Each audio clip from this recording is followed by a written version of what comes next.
sta crescendo con noi, sta crescendo con Cantiamo Napoli, lui, il piccolo grande Sasi. Ciao Fonso, come sei? Tutto bene?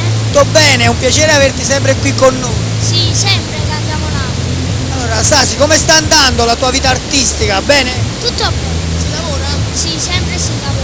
Allora, cosa facciamo ascoltare a questo pubblico stasera? Messaggini d'amore scritta da Toni di Donna, arrangiamenti Panasso Record. Pace a tutta la Pana Store Record, a Toni di Donna, alla tua produzione che è...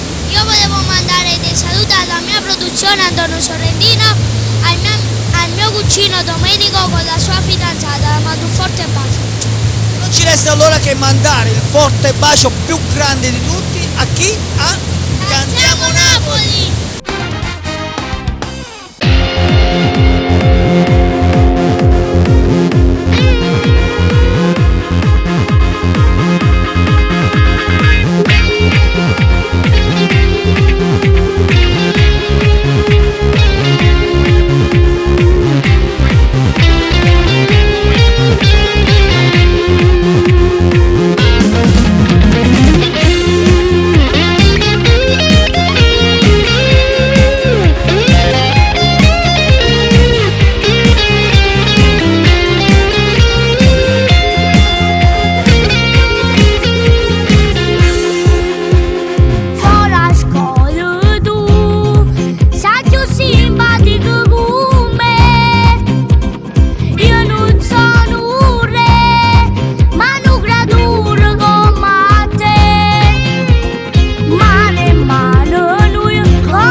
Abbiamo ascoltato il piccolo Sasi con